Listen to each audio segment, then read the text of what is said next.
Days turned into weeks into months. Nigerians and the world at large waited for the appointment of various portfolios to credible people as the change syndrome keeps roving all over the country. Many thought President Buhari will tow the path of the federal character after his first 9 initial appointments were unfairly skewed to the north. Alas, it came as a rude shock once more on the 27th of August 2015. 6 new appointments were confirmed, with 5 of the appointees hailing from the north and only 1 from the south-south. This development has been greeted with mixed reactions, while some quarters accuse him of championing what looks more like a northern agenda. A few are still willing to give the president the benefit of doubt. While we wait to see and analyze subsequent reactions from the ruling party APC and other opposition parties, CEO Africa keeps you posted. Mr. President, the Buhari we knew can be nepotistic. He had a reputation for not listening to advice. And during the campaign, some of us said there was a fear of fascism, because the motion without direction of reason leads to fascism.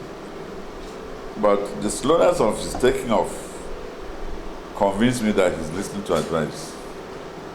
But if lately he's making an appointment that lacks geographic spread, national geographic spread, then that's not quite what I was expecting from him. He's ordinarily a very disciplined man. You can't accuse him of nepotism, not likely. He won't likely be guilty of nepotism.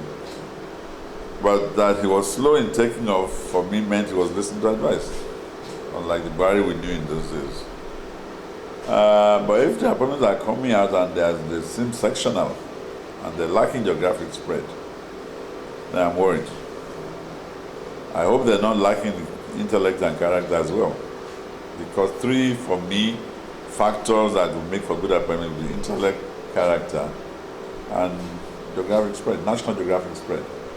He's the president of all Nigeria, not a section of the country. All Nigerians voted for him. Even those who didn't vote for him, he has become their president. I think I'll be disappointed if his appointments lack geographic spread, national geographic spread. I hope you're not right. Or I hope people who are saying so are not right. I haven't studied the appointments, so really I can't make much comment on it. But I hope it is not true. But if it is true, it's disastrous, potentially disastrous for the country. The cabal thing is the problem. Temperamentally, he could fight corruption. He's potentially capable of fighting corruption, providing there is no narrow pursuit of narrow interest and all that, like the subject we've been talking about earlier. But ordinarily, he's suited to fight corruption. Temperamentally, it's a fight he could take on and do it successfully. But he has to be seen to be above board in terms of sectional interest, in terms of partisan interest, and he should be president above the entire country. He should be president of all Nigeria and all Nigerians.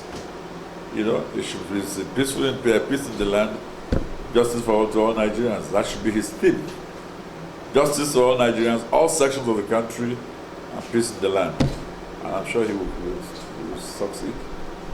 But if he mixes that with parochial interests and so on and so forth, then we're in trouble in this country. I think it's a conflict of modernism with tradition. Oni was ill, was flown to UK, and from inner findings of mine, he didn't want to go, but people insisted he should go.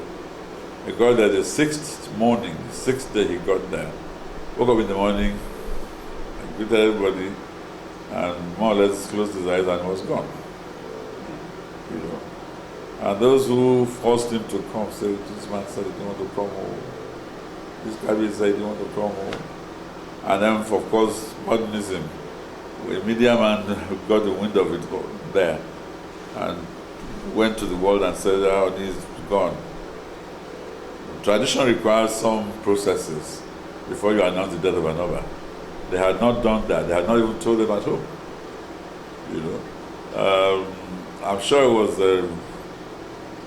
the conflict between modernism, the media role, that was not part of the traditional foundation, that ran in conflict with the tradition. That's what led to them denying that he was dead, and then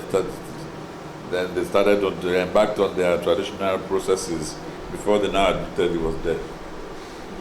Modernism versus tradition, that's all.